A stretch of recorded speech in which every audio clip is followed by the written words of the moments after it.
Hello, Flosstube. It's Beth of Beth's Needlework Stash. We're going to try to keep going forward on our Inchies project. The last one we did together was, I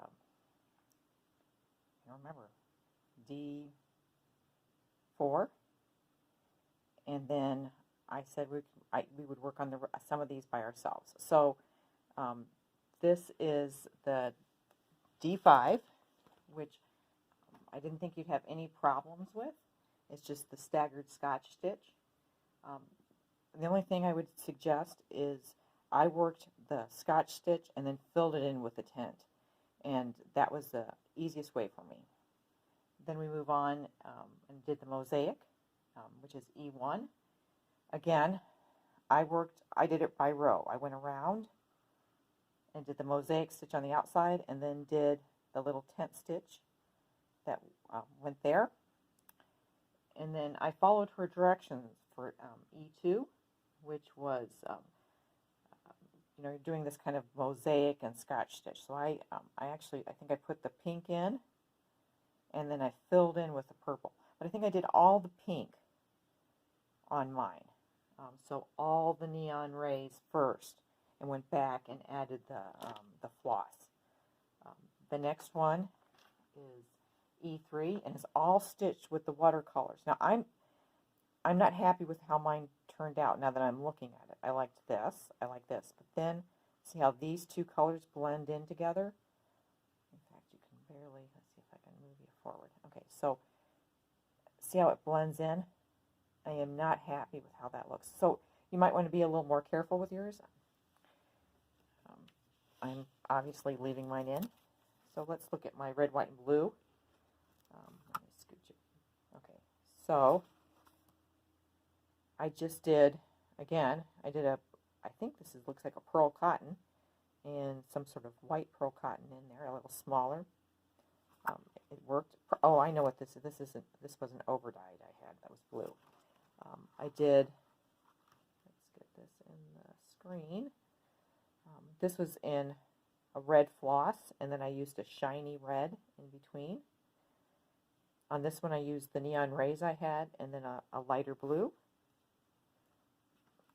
I like how this came out better with the watercolors, how I manipulated it. It's hard to see on the screen, but it's much darker on either edge, and the middle is lighter.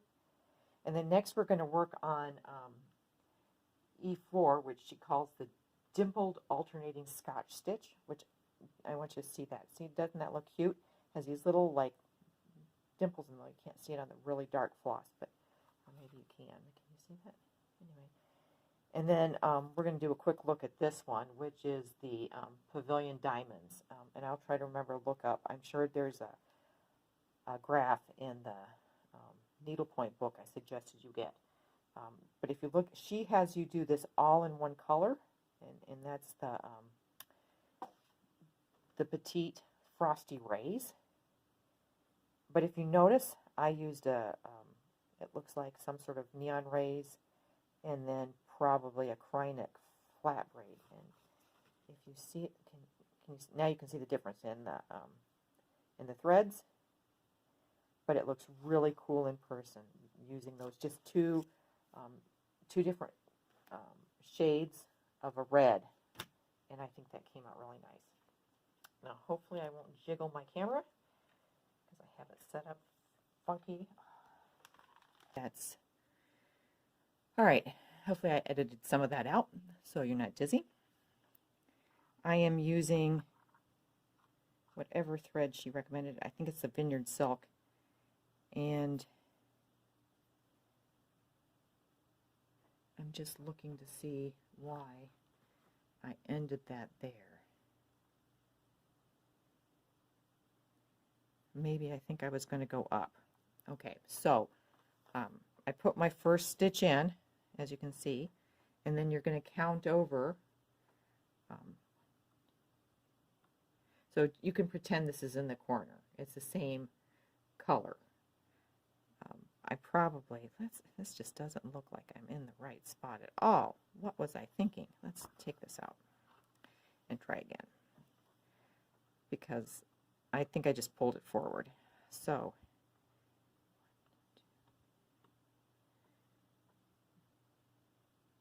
So that's where the next stitch would be between.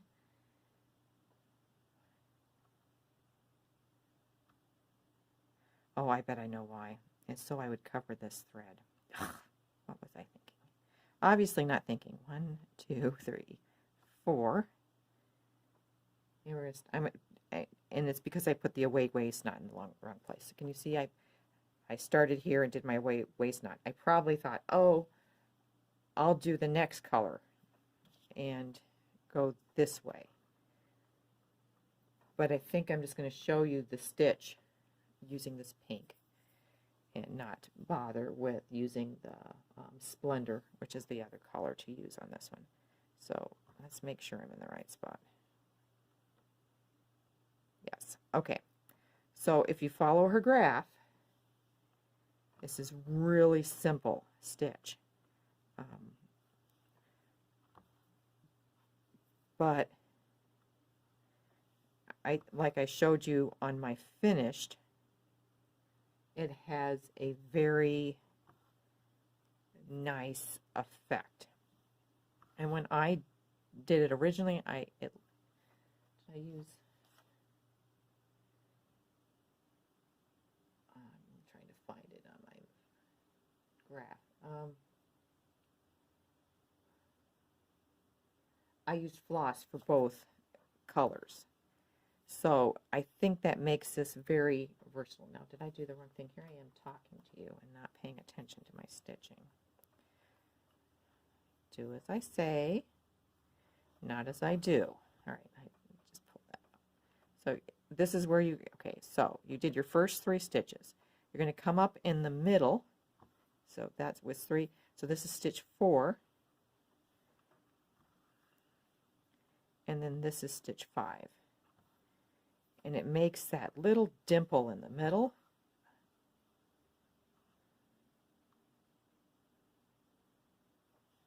And then you just finish off your square. I think that little dimple is adorable. Don't know why. I can't think of a use for it right now in my stitching.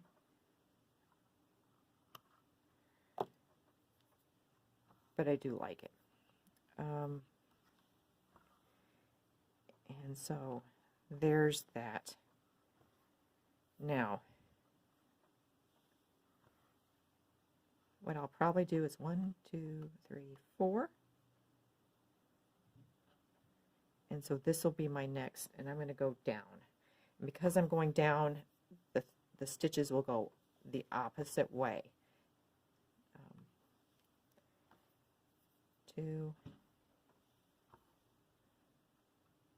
3 in this direction, and then you go into the middle of your stitch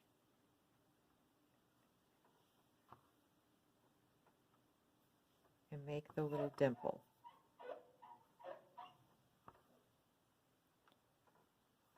And continue your stitching. So, and I love how this Vineyard Silk variegates. It has such a nice sheen when you see it in person. I didn't even check the camera to see if you could see. And then